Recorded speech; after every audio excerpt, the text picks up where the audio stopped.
नमस्कार। आज हम ब्रह्मांड के कुछ ऐसे अनसुलझे सवालों पर गौर करेंगे जो वैज्ञानिकों को भी चक्कर में डाल देते हैं। हाँ, बिल्कुल। हमारे पास voyage through space YouTube channel के एक वीडियो ट्रांसक्रिप्ट से कुछ खास जानकारी है, जिसमें कई हैरान करने वाली बातें सामने आई हैं। जी, और इस चर्चा का मकसद है, इन स्रोतों से मिली जानकारी के जो सबसे ज़रूरी पहलू हैं, उनको समझना हम्म। और ये जानना कि हम ब्रह्मांड के बारे में कितना कम जानते हैं। ये अपने आप में एक बड़ी खोज है ना? बिल्कुल।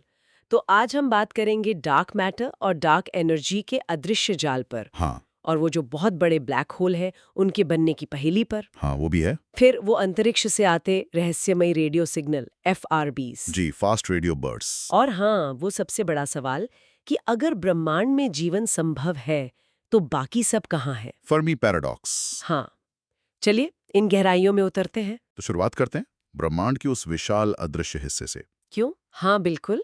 इस वीडियो में एक चौंकाने वाली बात ये थी कि हम तारे, ग्रह, गैलेक्सी मतलब जो कुछ भी देखते हैं वो ब्रह्मांड का सिर्फ 5% है। सिर्फ 5%। सोचिए जरा। हाँ, स्रोत के मुताबिक बाकी 95% हिस्सा तो पूरी तरह से अदृश्य है। हम्म। और ये भी बताया गया कि आकाशगंगाएं जिस रफ्तार से घूमती हैं, हाँ, सिर्फ दिखने वाले पदार्थ का गुरुत्वाकर्षण उन्हें रोक नहीं सकता। सही बात है। उन्हें तो कब का बिखर जाना चाहिए था। हाँ, यहीं पर डार्क मैटर यानी कि वो अदृश्य पदार्थ, उसकी भूमिका सामने आती है। अच्छा। वीडियो के अनुसार ये ब्रह्मांड का लगभग 27% है।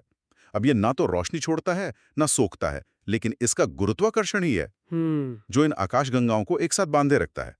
मतलब समझ लीजिए एक अदृश्य ढांचा है जिस पर सब कुछ टिका है। पर हम जानते ही नहीं कि वो है क्या। बिल्कुल, यही तो रहस्य है। और उससे भी ज्यादा रहस्यमयी है डार्क एनर्जी, है ना। हाँ, डार्क एनर्जी। स्रोत के अनुसार ये ब्रह्मांड का लगभग 68% हिस्सा है।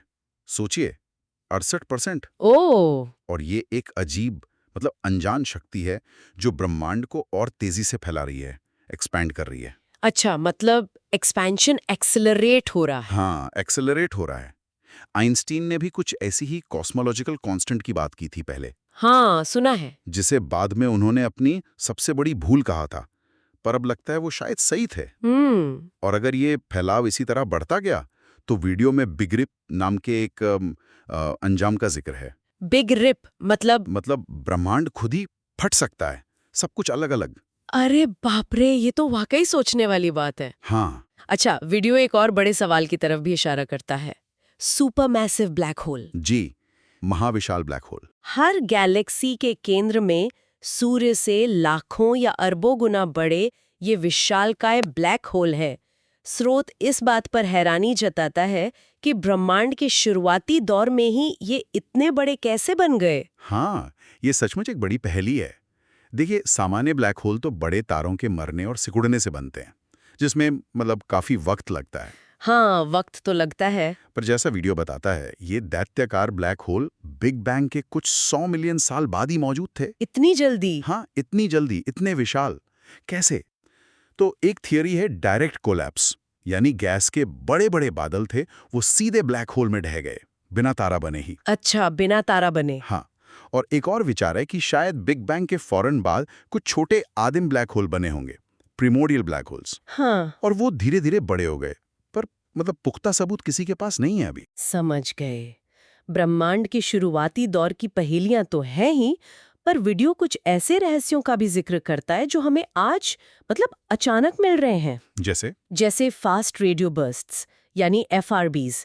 कल्पना कीजिए, पलक झपकने से भी कम समय में, 1 सेकंड के 1000वें हिस्से में, एक ऐसा ऊर्जा विस्फोट जो पूरी आकाशगंगा से ज्यादा चमकदार हो। बिल्कुल, ये गहरे अंतरिक्ष से आते हैं और मिलीसेकंड में इतनी ज्यादा ऊर्जा छोड़ देते हैं जितनी हमारा सूर्य कई दशकों में देता है। बाप रे। हाँ, और स्रोत के अनुसार इनका असली कारण अभी तक पता नहीं है।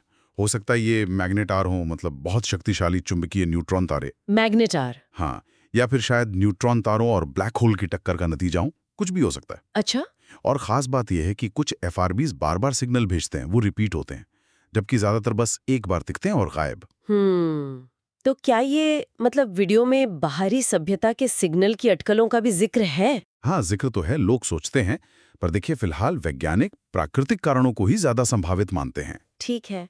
और अंत में वो सवाल जो शायद सबसे ज्यादा बेचैन करता है, फर्मी पैराडॉक्स। हाँ, फर्मी पैराडॉक्स। वीडियो हमें याद दिलाता है कि भाई ब्रह्मांड इतना विशाल है, अरबों खरबों तारे हैं, ग्रह हैं, तो क्या हम वाकई अकेले हैं?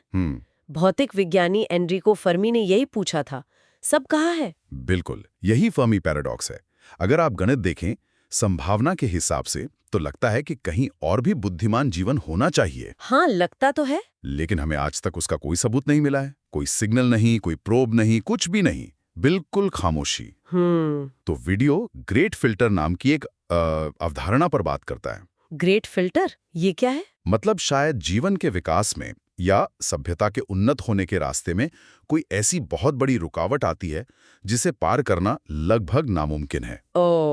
अब ये रुकावट, ये फिल्टर या तो हमारे अतीत में था जिसे हम इंसान पार कर चुके हैं, और अगर ऐसा है तो हम बेहद भाग्यशाली हैं। हाँ, तब तो हैं। या फिर ये फिल्टर, ये रुकावट हमारे भविष्य में है, जो कि काफी चिंताजनक बात होगी। हाँ, ये तो डरावना है। तो डार्क मैटर की अदृश्यता से लेके फर्मी पैराडॉक्स की इस खामोशी तक, ये स्रोत हमें यही दिखाते हैं कि ब्रह्मांड सचमुच रहस्यों का भंडार है और हम अभी तो बस सतह को ही खुरच रहे हैं। बिल्कुल सही कहा।